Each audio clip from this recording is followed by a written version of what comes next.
Sekarang kan pertanyaannya juga, apakah kalau kita mencegah perbuatan-perbuatan yang tidak baik itu bisa nggak kita lakukan dengan ajaran-ajaran moral, ajaran-ajaran budi pekerti? Kalau fungsi agama itu untuk mengatur tindakan baik, budi pekerti juga ngatur. Fungsinya sama. Biar orang tidak masuk neraka atau masuk surga bagaimana? Yang nggak usah beragama. Karena surga dan neraka itu hanya ada di konsep agama.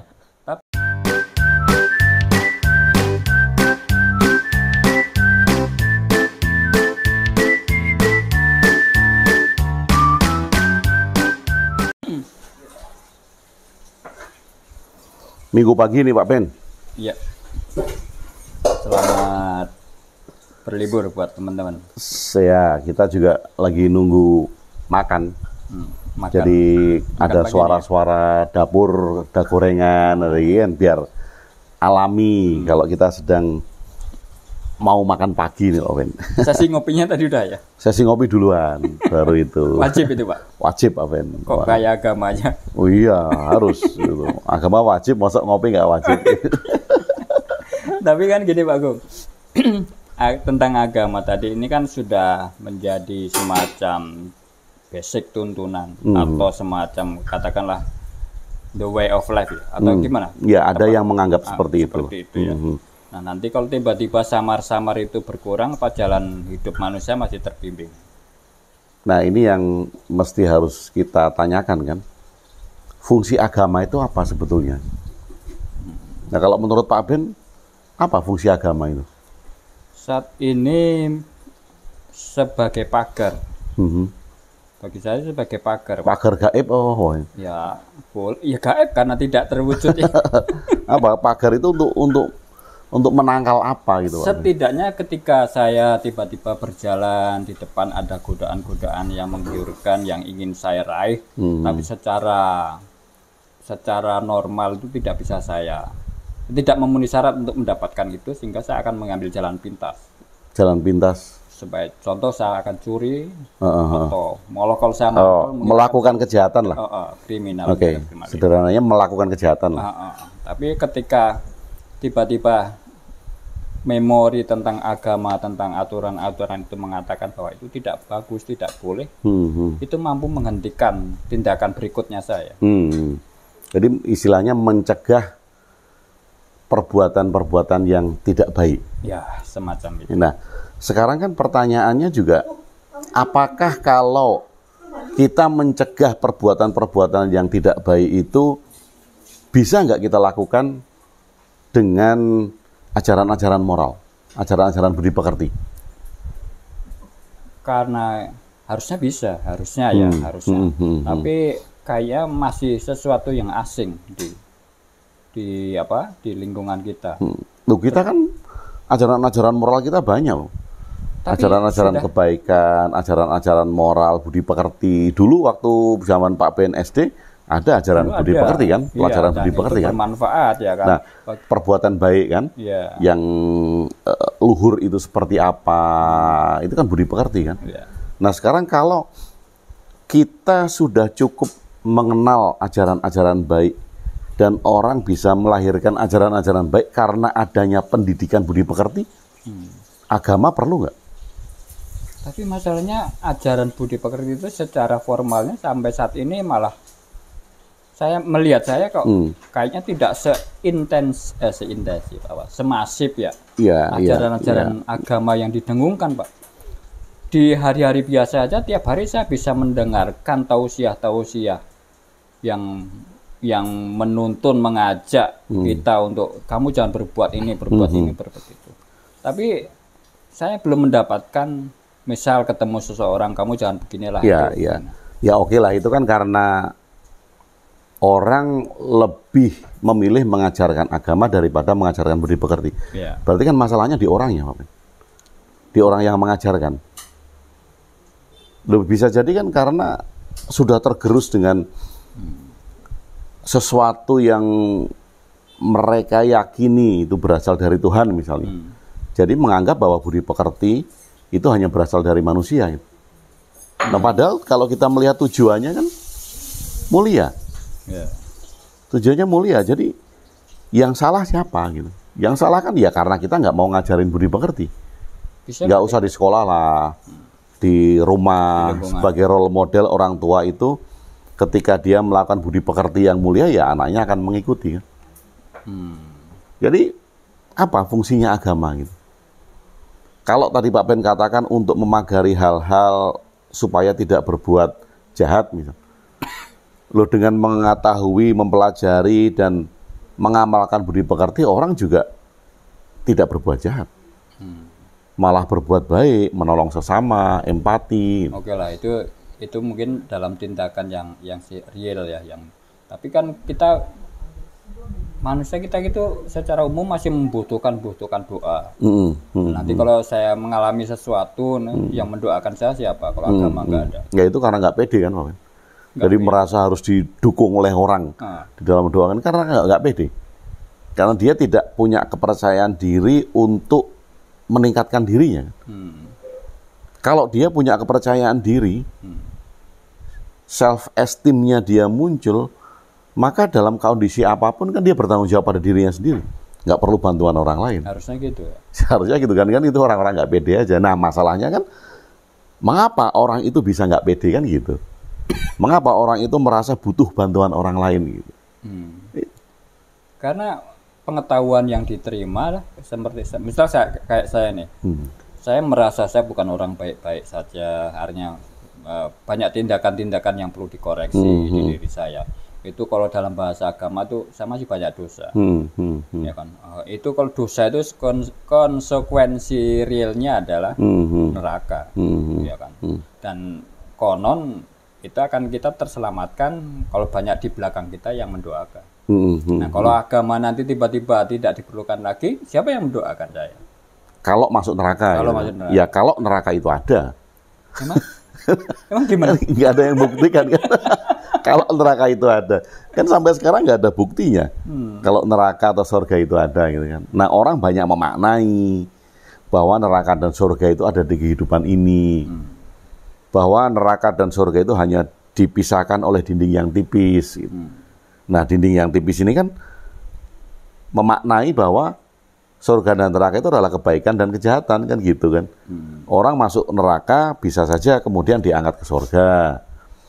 Orang mau masuk surga bisa saja tergelincir ke neraka. Ini kan karena makna bahwa tipis kan beda dari perbuatan baik dan jahat itu. Dan itu kan ada di dunia gitu. Ketika saya gelisah, saya cemas, saya menderita, ini kan merupakan makna dari neraka. Oke, kalau mungkin itu sudah bisa lah ya. Nah, yang kedua, sekarang meningkatnya gini, agama itu kaitannya kan langsung dengan Tuhan, keberadaan Tuhan. Nah, dan itu kan harus diimani, ya kan? Buat saya itu diimani. Nah, ketika Pak Agung menafikan itu, ya kan? Nah, sementara ada yang mengatakan bahwa surga neraka karena ini Tuhan itu Maha Pengampun, ya dia bisa aja tiba-tiba kamu yang harusnya masuk neraka, masuk diangkat ke surga. Nah, ini kan sebuah harapan. Nah, kalau saya tiba-tiba menafikan ini, harapan saya kepada siapa? Lah, itu kan salah orang. Misalnya gini Pak Ben, saya nggak beragama, kemudian saya tidak bertuhan, kemudian saya meninggal. Orang bilang bahwa saya akan dimasukkan neraka. Pertanyaan saya, yang mempertimbangkan saya, memutuskan saya masuk neraka siapa? Tuhan kan pasti, karena Tuhan punya hitungan sendiri. Begitu ketemu Tuhan, Tuhan memutuskan, hei Agung, karena kamu tidak beragama, karena kamu tidak percaya sama Tuhan selama hidupmu, sekarang kamu masuk neraka. Saya protes, Tuhan, aku kan nggak percaya sama kamu. Nggak ada hakmu untuk masukkanku ke neraka. Yang kamu masukkan ke neraka, itu orang-orang yang percaya sama kamu, gitu. Bukan dibalik, karena kamu sudah percaya, ya kan? Ya udah, aku kasihani kamu. Ya itu kan bagi yang percaya, boleh-boleh saja. Kalau bagi yang nggak percaya kan surga neraka jadi nggak ada. Nah, jadi sebenarnya gimana? Antara yang percaya sebagai sebuah ranah privasi, tindakan perilaku pribadi, sebagai jalan hidup, dengan agama yang menawarkan ini itu. Nah, kita lihat tujuan besarnya, hasil tujuan besarnya atau dampak. Misalnya, orang diiming-imingi surga, orang ditakut-takutin neraka. Tujuan besarnya apa? Dalam kehidupan di dunia, berbuat baik. Berbuat baik kan. Agar di dunia berbuat baik. Kehidupan supaya tertata lah. Ya, kehidupan tertata agar dia berbuat baik, agar dia tidak masuk neraka, agar dia masuk surga, itu kan. Tujuannya kan berbuat baik. Nah, kalau selama di dunia saya bisa berbuat baik tanpa saya takut neraka, tanpa saya ingin surga, tujuannya kan tercapai. Kehidupan yang baik di dunia. Nah, saya pernah dengar ceramah yang mengatakan, oke, kamu sudah berbuat, tapi kamu tuh nggak punya sertifikasi, nggak punya sertifikat untuk ibarat gini, kamu mau nonton konser, kamu sudah jalan ke sono sini sudah memenuhi syarat, tapi kamu belum punya tanda bukti untuk masuknya ini. Itu kan bagi dia, tiket bagi orang-orang yang beragama. Nah, agama A mengaku bahwa punya sertifikat atau sertifikasi tertentu. Agama B juga punya sertifikasi tertentu. Agama A punya syarat tertentu. Agama B punya syarat tertentu. Lah, mana yang akan berlaku nanti? Kalau ada 5 agama, masing-masing agama ini kan mensyaratkan sendiri-sendiri. Beda-beda. Loh, kalau dia percaya dengan Tuhannya, dia masuk surga. Yang ini percaya dengan Tuhannya masuk surga gitu. Nah, ini mengatakan kalau orang yang tidak beragama sama itu dianggap dilaknat. Yang ini yang tidak agama sama akan dilaknat. Oh, maksud saling melaknat antar Tuhan, antar agama gitu kan. Ini kan pemahaman yang bias kan. Nah, kalau kita melihat tujuan besarnya, masing-masing agama itu punya konsep untuk menakuti dan memberikan reward. Tujuan besarnya kan agar orang berbuat baik di dunia. Nah, sekarang kalau ada orang yang sudah berbuat baik di dunia karena budi pekerti, bukan karena agama, kan tujuan tercapai. Tujuan besar di dunia kan tercapai. Loh, kalau tadi dikatakan, loh, itu kan di dunia. Kalau di akhirat nanti, siapa yang akan menjamin ya dia bisa ke surga atau dia bisa ke neraka? Loh, surga ke neraka itu kan konsep agama masing-masing. Ada agama yang punya konsep surga neraka. Ya silahkan. Jadi pengikutnya nanti akan masuk salah satu gitu kan, surga neraka. Ada agama yang tidak punya konsep surga neraka. Ada tuh. Ada. Ya ada konsep surga neraka dalam agama. Terus apa? Di situ kalau di agama tertentu kan itu surga neraka itu sebagai hadiah dan hukuman ya. Ya, ini kalau di salah satu konsep lagi kan mengatakan kalau di dunia ini dia berbuat jahat, ya dia akan lahir ke dunia. Kalau berbuat baik, dia akan nirwana atau nibbana. Ada yang konsepnya menyatu dengan Tuhannya. Tidak ada konsep neraka, tetapi ada konsep kerajaan surga gitu. Lah, kan konsepnya masing-masing kan. Nah, kalau itu kita lihat bahwa itu konsep masing-masing, berarti berbeda-beda dong.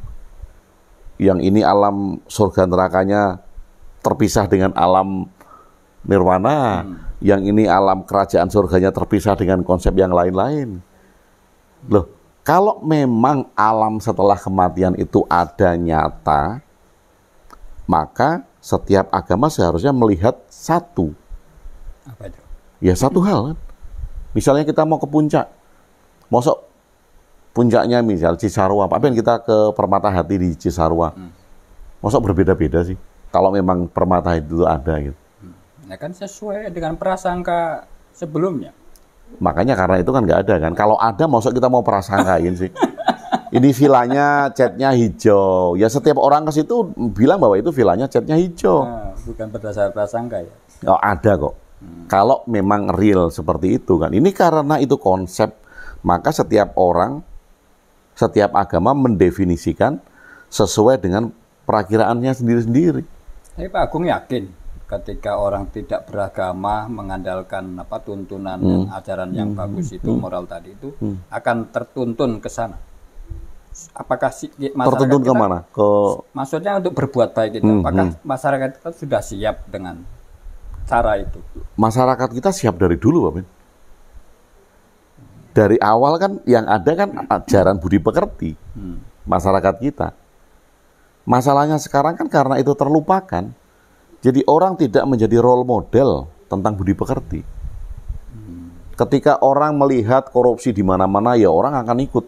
Karena dianggap korupsi biasa. Sesuatu yang umum. Yang umum kan. Sekarang ada berita banyak pembunuhan itu. Wah, itu jangan-jangan orang akan menganggap pembunuhan itu biasa. Anak kecil dibunuh. Padahal dia paham bahwa beragama. Iya. Tahu bahwa itu sesuatu yang iya, makanya kan. Makanya kan karena nggak kuat kan.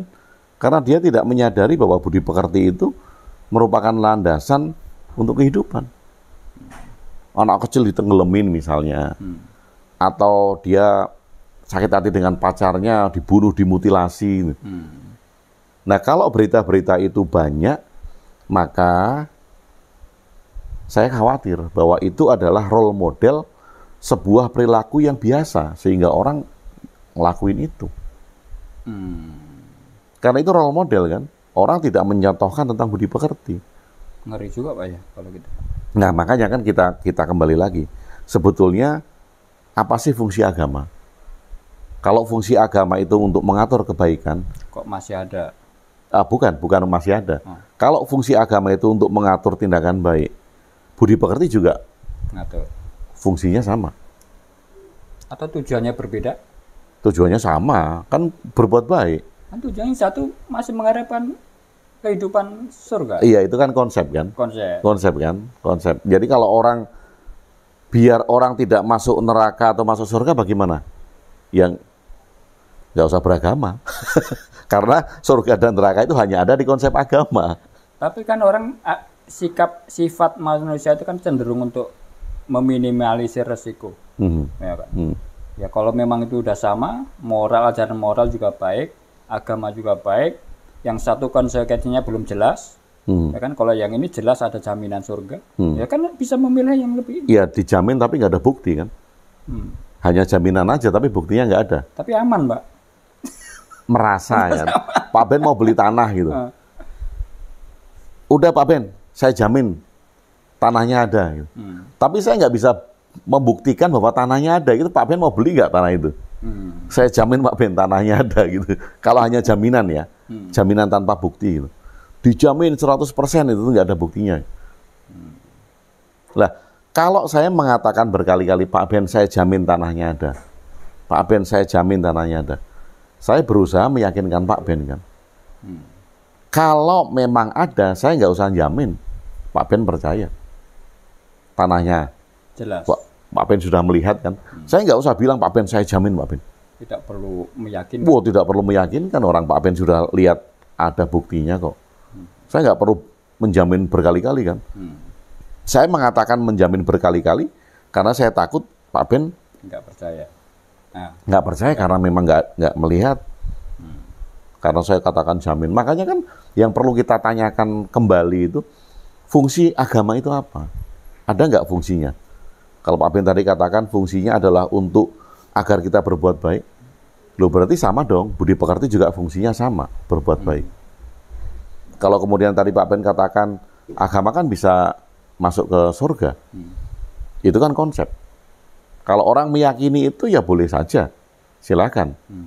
Tapi kembali lagi kita lihat tujuan besarnya untuk masuk surga itu di dunia itu harus apa? Oh harus berbuat baik, sama dong. Budi pekerti juga berbuat baik kok.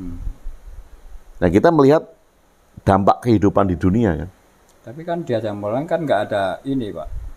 Kalau di agama kan kalau aku berbuat baik akan dilipat gandakan. Di moral kan hanya jaminannya hanya satu. Iya, itu kan orang juga hanya melihat tentang janji aja kan. Buktinya ada nggak? Dilipat gandakan itu. Nah, apakah orang yang berbuat baik karena budi pekerti tidak ada yang rezekinya berlipat? Ada dong. Sama kan, itu kan probabilitas. Probabilitas dan kemungkinan-kemungkinan kita di dunia gitu.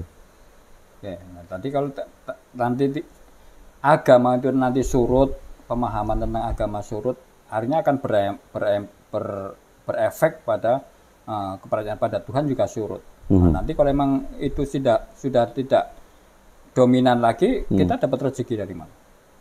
Ya sekarang kita lihat dan orang-orang yang nggak percaya dengan agama dan Tuhan, apakah mereka nggak dapat rezeki? Dapat juga kan? dapat makan, dapat hidup, banyak yang kaya juga, sama kan? Ini kan probabilitas. Pasangannya cantik-cantik. Pasangannya cantik-cantik gitu kan. Lalu sekarang orang yang beragama ada nggak yang miskin? Ada juga. Ada. Ada nggak yang setiap hari dia berdoa dan merasa nggak dikabulkan? Ada. Nah, makanya kan ini kan probabilitas hidup di dunia. Bukan merupakan sebuah jaminan. Kalau kita lipat gandakan gimana? Agama oke, ajaran agama ayo jalanin, ajaran budi pekerti juga oke, ayo jalanin. Efeknya? Oh, bukan karena efek, boleh saja. Boleh aja. Selama itu adalah kebaikan kan. Nah, yang harus kita lakukan kan kita menantang pikiran kita sendiri tentang kebenaran yang pernah kita yakini. Ini loh yang kita berani nggak melakukan itu. Kalau saya beragama, berani nggak saya bertanya pada diri saya, apa sih fungsi agama? Perlu nggak sih beragama? Kan gitu. Jadi untuk melangkah ke situ kita harus menafikan dulu. Bukan menafikan, kan mencari jawaban dari pertanyaan-pertanyaan kita. Nah, kalau di ilmu keren NLP itu namanya metamodel kan. Metamodel. Kita berani nggak menanyakan itu? Kita misalnya kayak tadi kan, apa sih fungsi agama? Oh, supaya mencegah nahi mungkar, untuk menyebarkan amar ma'ruf. Kita menyebarkan kebaikan dan mencegah kejahatan. Oke, kalau jawabannya itu, pertanyaannya adalah, bisa nggak itu dilakukan dengan budi pekerti? Jawabannya pasti bisa dong. Semua orang pasti akan menjawab bisa. Dengan budi pekerti, dengan kesadaran budi pekerti, kita akan mencegah nahi mungkar dan akan melakukan amar ma'ruf. Mencegah kejahatan dan melakukan kebaikan. Sama kan tujuannya? Nah, kalau tujuannya itu, berarti boleh dong orang tidak beragama dan belajar budi pekerti. Tujuannya kebaikan gitu. Kalau itu tujuannya ya, boleh dong. Kalau dibilang enggaknya di mana? Tujuannya untuk kebaikan loh. Jangan melebar dulu. Tujuannya untuk berbuat baik di dunia, boleh dong. Orang nggak beragama tapi berbudi pekerti. Kan tujuannya sama. Amar ma'ruf nahi mungkar. Identitasnya apa nanti, Pak? Nah, kalau identitas ini kan kaitannya dengan politik kan. Untuk apa kita perlu identitas? Misalnya saya agama ini, itu perlunya apa? Identitas agama itu. Ya, kan nanti kalau memang ada identitasnya jelas. Kalau dia meninggal itu mau diapakan, dengan cara apa? Sekarang misalnya Pak Ben nggak beragama gitu. Pak Ben meninggal. Anak Pak Ben beragama A. Kemudian Pak Ben dikuburkan secara A karena anaknya beragama A gitu. Pak Ben protes nggak? Sebentar. Mudah meninggal loh. Lah kan nurut aja kan? Nurut aja kan? Kalau orang bilang, loh bapakmu itu nggak beragama. Ya sudah. Di prosesi agama saat itu. Ya, bisa. Anaknya bisa kan mewakili bapaknya yang tidak beragama, meminta apa yang namanya tobat gitu kan, menobatkan bapaknya, atau kalau di dalam agama Islam mensahadatkan bapaknya untuk kembali Islam agar bisa dimasukkan dalam liang kubur Islam misalnya, atau itu Katolik, Kristen atau yang lain-lain, kan bisa kan. Nah yang mati kan nggak protes, mosok mau dikubur. Misalnya Pak Ben nggak beragama, dikubur secara Islam, bangun lagi, protes gitu kan. Nggak bisa dong. Kan nggak. Kalau mati kan urusannya yang hidup. Nah terserah, yang hidup mau mengakui itu sebagai agama apa ya terserah. Yang mati nggak akan protes. Kalau yang hidup nggak ada agama juga gimana? Nah kalau yang hidup nggak ada agama juga, dia akan memilih kan. Tapi saya jadi kepikiran Pak. Memilih kayak gini Pak Ben, memilih kan karena mau nggak mau kalau didiemin kan busuk. Ya mau, ya mungkin dia bisa tanam gitu aja, nggak perlu orang datang misalnya. Beli, kan sekarang beli ya, kuburan tanah di kuburan kan. Beli tanah di kuburan, orang-orang yang mau gotong sendiri misalnya, atau dimasukkan di kremasi. Nah, kalau saya nggak tahu kalau dimasukkan di kremasi itu ditanya agamanya nggak? Atau kalau kita kremasi kita bayar, nggak perlu isi formulirnya mungkin ada Pak pendaftarannya kan? Ya kita nggak tahu ya, mungkin yang lihat di video bisa memberikan komen ya tentang itu ya.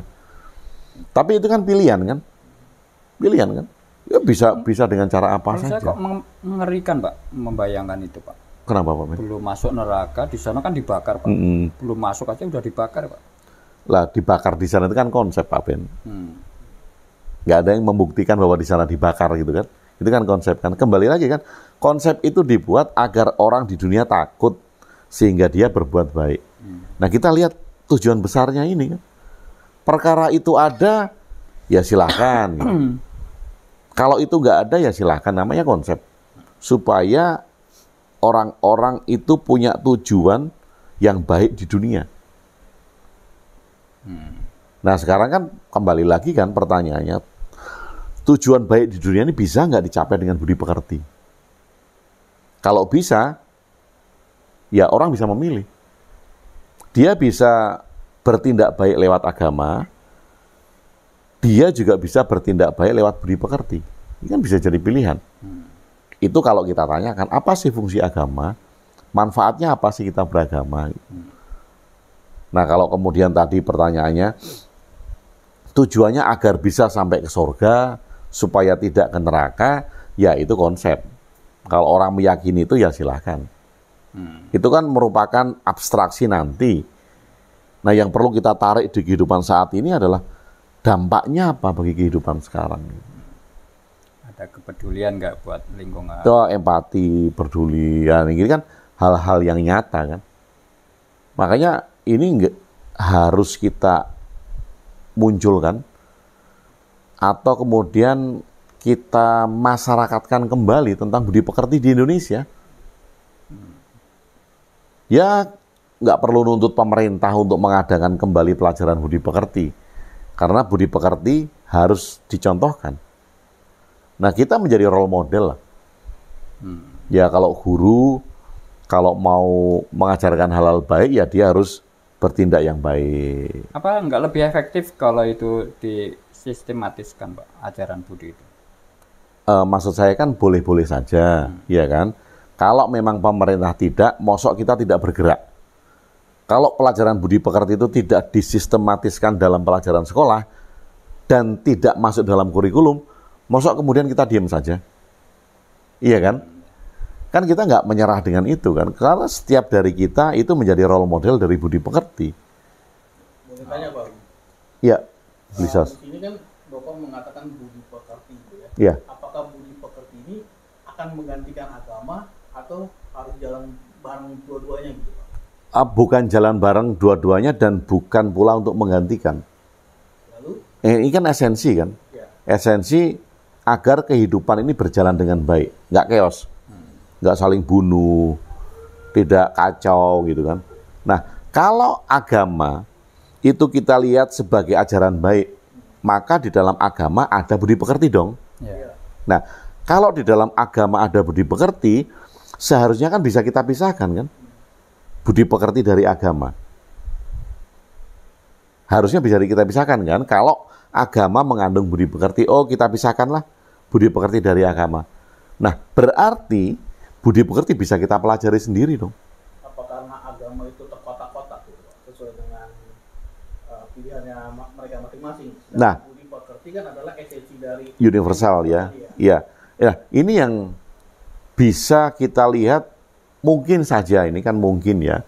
Mungkin saja agama akan mengotak-kotakkan karena ajaran teologinya berbeda-beda. Ya, maksudnya gitu.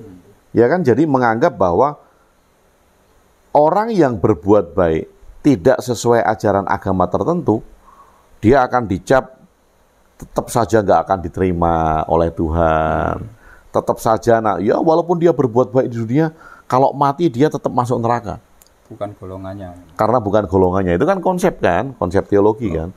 Nah, ini kan menjadi akar yang menyebabkan perselisihan nanti. Kalau ini kotak-kotak yang beli swasta disebut, itu akan semakin besar. Nah, bagaimana kita bisa memisahkan itu? Memisahkan bukan berarti kemudian dibedakan tidak. Tetapi ada loh ajaran agama, ajaran budi pekerti dalam agama, sehingga orang yang beragama dan belajar kebaikan-kebaikan dalam agama itu juga hasilnya adalah perbuatan baik. Tetapi karena ajaran ini bisa ditarik keluar, maka orang juga bisa belajar budi pekerti tanpa dia harus beragama. Hasilnya juga sama, perbuatan baik di dunia. Jadi kita tutup ini pakai doa. Kalau yang mau berdoa boleh, silakan berdoa itu kan. Kalau doa itu membawa kebaikan boleh.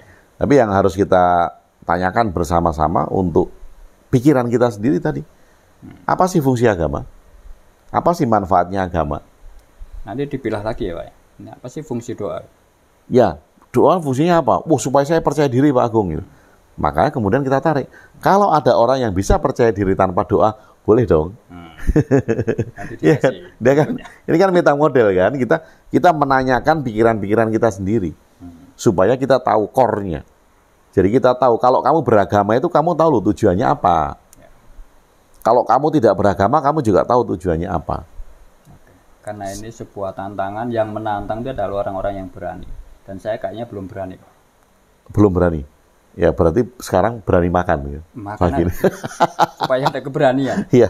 Karena sudah matang. Iya, jadi bagi teman-teman yang melihat dan mulai bertanya, bisa menjawab pertanyaannya dengan tadi. Oke, teman-teman. Apa sih fungsi agama? Oke, manfaatnya apa sih bagi kehidupan kan? Ya. Teman-teman bisa bantu menjawab pertanyaan-pertanyaan yang masih berkelindan dalam pikiran saya. Dengan ya, biar mereka jawab pertanyaan sendiri lah. Kalau Pak Ben punya pertanyaan ya jawab sendiri. Oh gitu. Jangan suruh jawab orang lain. Kita punya makanan dan kita makan sendiri, Pak. ya, yang punya pertanyaan dirinya ya jawab sendiri. Karena kan orang lain tidak akan bisa menjawab itu. Sesuai dengan pengalaman hidupnya sendiri-sendiri. Baik, teman-teman. Sampai ketemu lagi dan mari kita terus untuk menantang, bukan menentang ya. Iya, menantang bukan menentang ya, lagi. Kita terus untuk menantang pikiran kita sendiri. Bertanya kepada pikiran kita sendiri tentang kebenaran-kebenaran yang sudah kita yakini sebelumnya. Kita tanyakan, untuk apa? Tujuannya apa? Manfaatnya apa? Kebaikan-kebaikan apa yang bisa kita lakukan? Sehingga mungkin saja kita menemukan alternatif. Kita menemukan pilihan-pilihan. Kalau kita tidak pernah bertanya, maka kita terkungkung, kita stagnan dengan pikiran kita sendiri. Dan jangan-jangan ketika kita tidak berani bertanya dan kita berhenti berkembang, jangan-jangan itu adalah kondisi ketika kita sudah terpenjara oleh pikiran kita sendiri. Oke. Jadi teman-teman, apakah kita orang yang terpenjara atau kita memiliki jiwa-jiwa penantang? Yes, oke. Kita ngopi dulu. Mana cangkirnya? Sekalian makan. Oke. Makan dulu.